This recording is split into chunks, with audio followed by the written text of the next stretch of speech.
कांदा भजीमध्ये थोडासा ट्विस्ट म्हणून आज आपण कांदा बटाटा भजी पाहणार आहोत। फारच टेस्टी आणि खूपच क्रंची अशी ही भजी लागतात।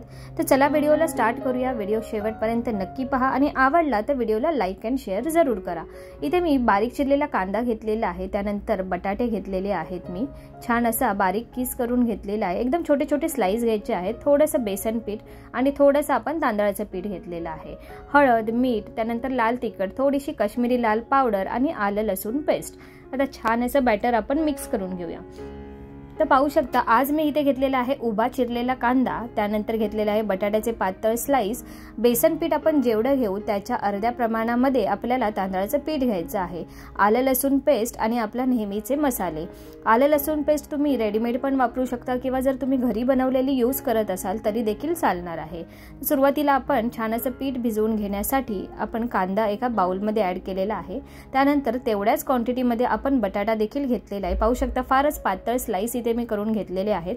जी आपली चीज खिसायची खिसणी असते त्याने जर तुम्ही अशा प्रकारे बारीक बारीक स्लाइस करून घेतले तर फार सुंदर असा तुम्हाला व्यवस्थित बटाट्याचा किस मिळून जाईल।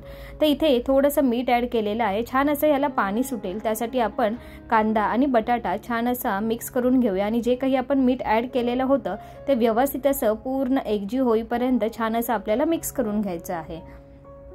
तर पाहू शकता कांद्याचे जे काही आपण उभ्या काप केलेल्या आहेत त्यांना व्यवस्थित असं सुटसुटीत करून घ्यायचं आहे आपल्याला। तर यामध्ये मी थोडीशी हळद घेतलेली आहे। हळद अगदी थोडीशीच आपल्याला यूज करायची आहे। त्यानंतर आपण इथे मसाले यूज करणार आहोत।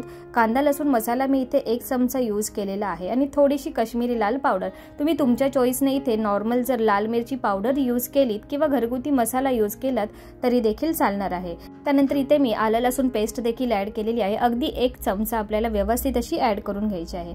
त्यानंतर जे काही पूर्ण बॅटर आहे ते आपण छान असं मिक्स करून घेणार आहोत। व्यवस्थित असं मिक्स करून घ्यायचं आहे। आता या बॅटरमध्ये आपण सगळ्यात लास्टला थोडीशी कोथिंबीर ॲड करणार आहोत, ज्याने जो आपला सेंट आहे किंवा जो काही यामुळे आपल्या भजीला फ्लेवर येतो तो खूपच छान येतो। तर आपल्याला अशा प्रकारे जे काही आपण मसाले किंवा आलं लसूण पेस्ट ॲड केली होती ती व्यवस्थित अशी मिक्स करून घ्यायची आहे। आणि त्यानंतर इथे मी ॲड केलेलं आहे बेसनचं पीठ आणि त्याच्याच अर्ध्या वाटीमध्ये आपण जे तांदळाचं पीठ घेतलेलं होतं ते आपण ॲड केलेलं आहे।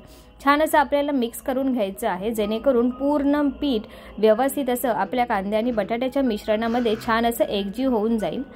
तर व्यवस्थित असं आपण एकजीव होईपर्यंत बॅटर छान असं मिक्स करून घ्यायचं आहे आणि या बॅटरला थोडंसं पाणी सुटेपर्यंत आपण साईडला ठेवून घेणार आहोत।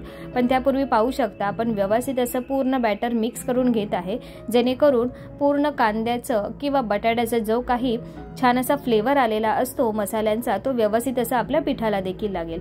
आणि सर्वात शेवटी मी इथे थोडीशी कोथिंबीर ॲड केलेली आहे।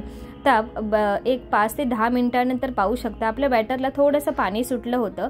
कोणत्याही प्रकारचं पाणी इथे आपण ॲड केलेलं नाही। तर अगदी 5 ते 10 मिनिट तुम्ही साईडला झाकून ठेवू शकता बॅटरला। त्यानंतर अशा प्रकारे तुम्हाला बॅटरची कन्सिस्टन्सी मिळते। छान असं आपल्या भजीचं पीठ तयार होतं।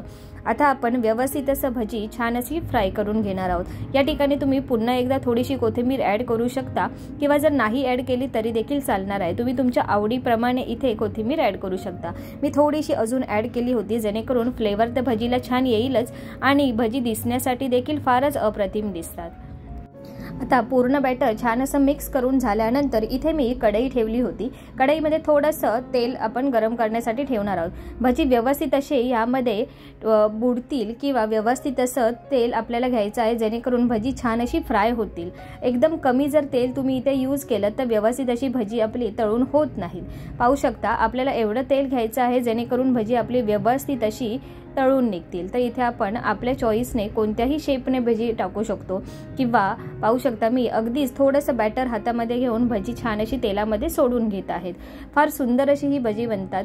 मीडियम आचेवरतीच आपल्याला गॅस ठेवायचा आहे जेणेकरून भजी आपली पूर्ण आतून आणि बाहेरून छान अशी क्रंची होतील आणि व्यवस्थित अशी शिजली जातील।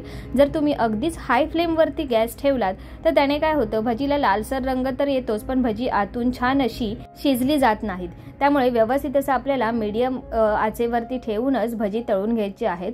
फार सुंदर असा फ्लेवर येतो आणि बटाट्याचा आपण यूज केल्यामुळे आपल्या भजीला एक क्रंचीनेसही फारच अप्रतिम येतो। तर अशा प्रकारे एकदा नक्की करून पहा किंवा तुम्ही अजून कोणत्या वेगळ्या प्रकारे जर भजी बनवत असाल तर मला कमेंट करून नक्की कळवा। मी देखील एकदा जरूर ट्राय करेन।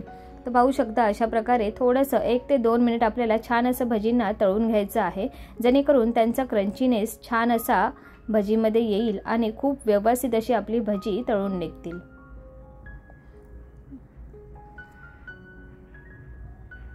तर मी थोड्या थोड्या अंतराने किंवा थोड्या थोड्या वेळाने छान अशी भजी उलटून किंवा पालटून घेत आहे, जेणेकरून एकाच साईडने भजी न तळली जाता व्यवस्थित अशी प्रत्येक बाजूने छान अशी तळली जातील।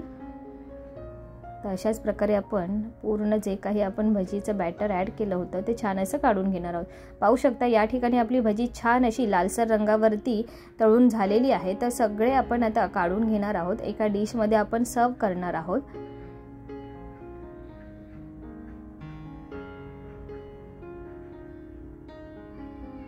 पाहू शकता फारच सुंदर अशी भजी आपली बनून रेडी आहे। तेल छान असं आपल्याला निथळून घ्यायचं आहे, छान असं तेल आपल्याला गाळून घ्यायचं आहे, जेणेकरून भजी तेलकट राहत नाहीत आणि खूपच छान आणि क्रंची अशी राहतात, त्यामुळे टेस्ट देखील फारच अप्रतिम येते।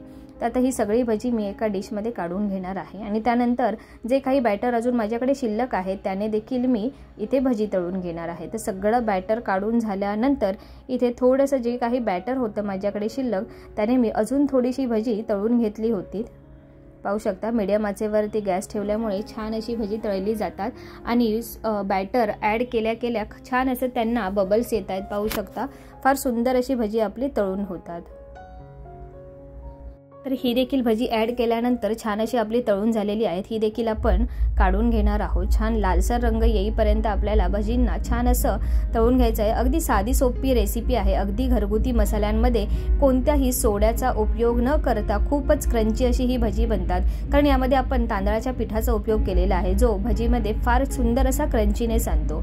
तर अशा प्रकारे छान असं तेल आपल्याला निथळून घ्यायचं आहे आणि आपली इथे भजी अशा प्रकारे तयार आहेत। मी इथे थोडीशी हिरवी चटणी करून घेतली होती, अगदी कोथिंबीर, मिरची, लसूण आणि मीठ, अगदी थोड्याशा पाण्याचा उपयोग करून छान अशी चटणी वाटली जाते। पाहू शकता भजी फार सुंदर क्रंची झालेली आहेत। थोडंसं मी इथे तुम्हाला तोडून दाखवली, जेणेकरून खूप क्रंचीनेस जो भजीमध्ये आलेला आहे तो पाहू शकता। खूप सुंदर अशी भजी फार सिंपल पद्धतीने आपली बनून रेडी आहेत।